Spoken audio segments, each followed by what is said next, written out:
everyone. We want to create the illusion at the right where a special grid was used. In the grid, corresponding row heights are the same measured.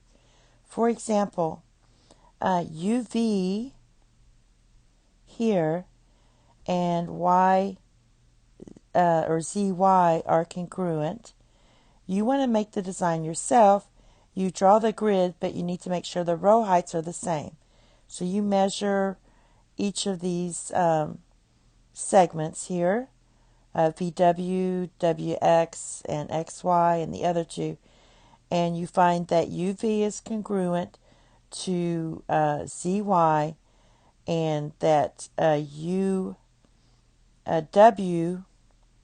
so these two, are congruent to ZX, so these two are congruent as well. So this is congruent and that's congruent. I'll just put two tickers there.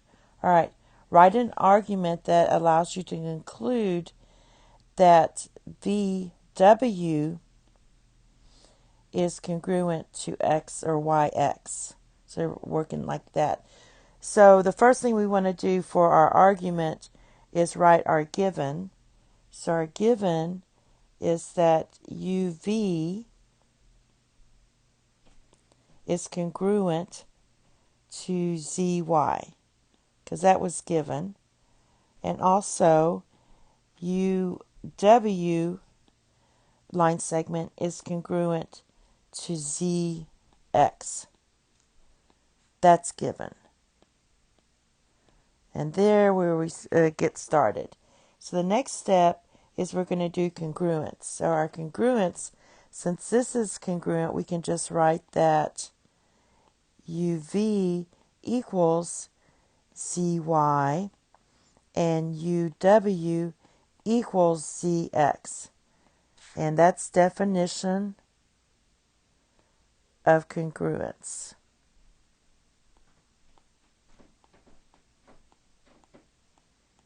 All right, so next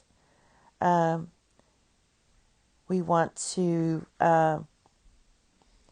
use the segment addition postulate. So just knowing your segment addition postulate, you know that VW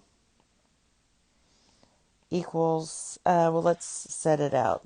We're going to work this one out. So we know that UW equals UV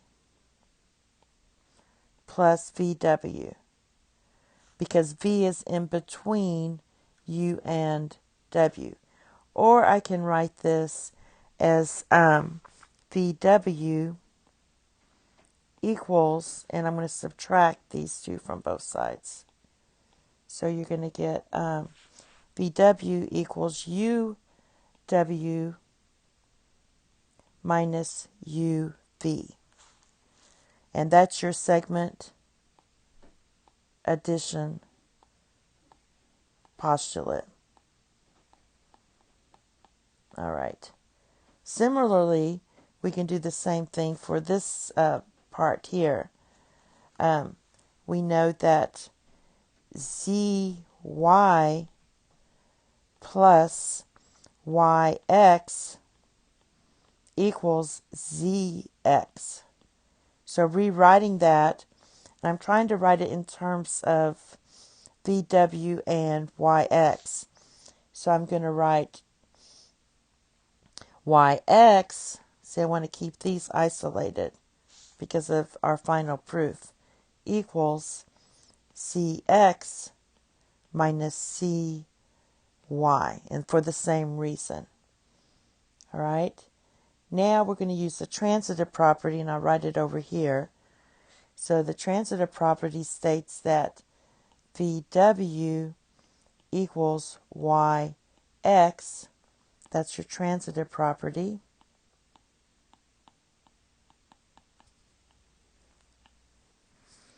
And that's because you have VW equals UV, so VW equals UW minus UV, and yx equals zx minus zy. So that would be your transitive property because these two are congruent. We already stated that these two are congruent. So these two are the same. And if you have that, you can use your transitive property. And then finally, since these are equal, then we have the line segments congruent, which is what we wanted. And that is your definition of congruence. So I'll just do it like that. And here's are some of the words we used. And I think the hardest for most students is this transitive. Just remember that if these two are the same, then you have something like VW equals X.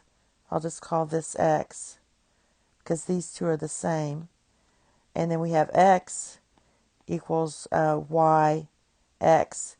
So I can say that VW equals YX. And that's what we did here. And that's it. Thank you. Have a nice day. Bye-bye.